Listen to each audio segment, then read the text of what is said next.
Good day. Today I want to talk about the upcoming 2023 general election, your religion, region, and your responsibility. Our case study is the COVID-19 outbreak. Today, as Nigeria approaches our 2023 general election, I want to use our experience during the COVID-19 time, especially when the vaccine came out, to reawaken our minds in the need to be led by reasons and not by some illogical pronouncements made by religious and regional leaders. During COVID-19, we heard some people say that the pandemic was God's punishment to the people, and the only solution for normalcy to return would mean people coming back to God. As sanctimonious as this appeals to our highly religious nation Nigeria, no one asked what coming back to God would mean in a global context. Is it the entire world uniting under one existing religion or forming a new one? We forgot that what means God and religion to one is entirely or would entirely mean idolatry and paganism to another. Hence, we wallow in ignorance, relegating knowledge, reason, and science to the background in the face of decision and action. The second set of religious arguments was that the COVID-19 was to usher in a new demonic world order, and the vaccine was the biblical mark of the beast. Hence, receiving vaccine would mean denying Christ and becoming an entire antichrist. This made some Nigerians ascribe their survival without vaccine to God's reward to people who refuse to deny Christ. They closed their eyes from two basic facts. One, that those who survived without vaccines are not only Nigerians or Christians who profess faith in Christ. And two, that the biblical reward to those who would hold on to the faith to the end would mean being raptured and not being left behind. Rather, those to remain behind are those rejected and doomed.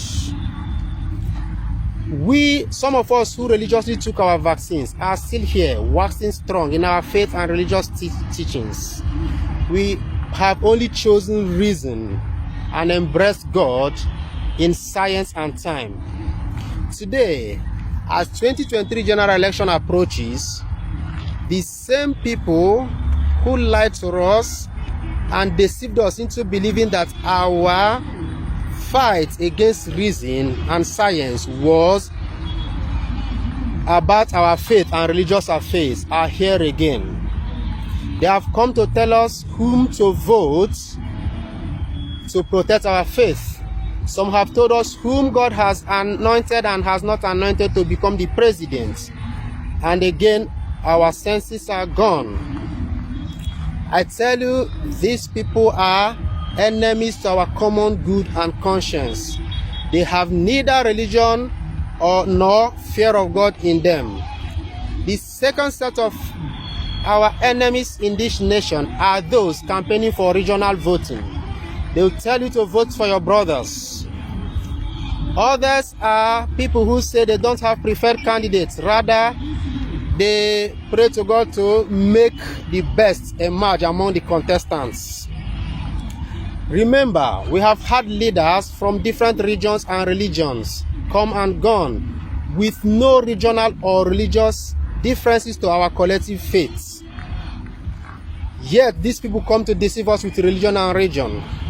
And if you have come of age and you think you don't have the judgmental ability on the contestants and would rather prefer to say that God will give us a better leader, then you are self-deceptive and inimical to this nation. Because at the poll, you will be the one to vote and not God. Apart from those, their official engagement demands political neutrality. The rest of us ought to have a choice based on reason. Your polite and frank engagement with people on your preferred candidate and why may just win a vote for that person. I call on us all today to have a choice based on reason and conviction. We cannot all queue behind one person, lest it will not be called an election.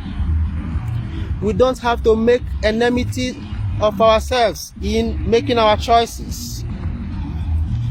If you think your japa has helped you or has saved you, think again what your passport has denied you that very place you are.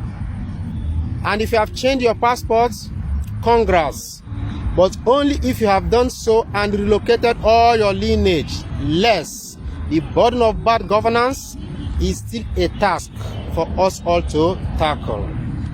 In this election, let's vote individual. Let's vote character.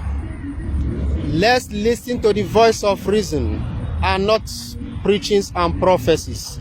Let's join hands and re-narrate Nigeria. Thank you. I am Ogechukwu Okonkwo.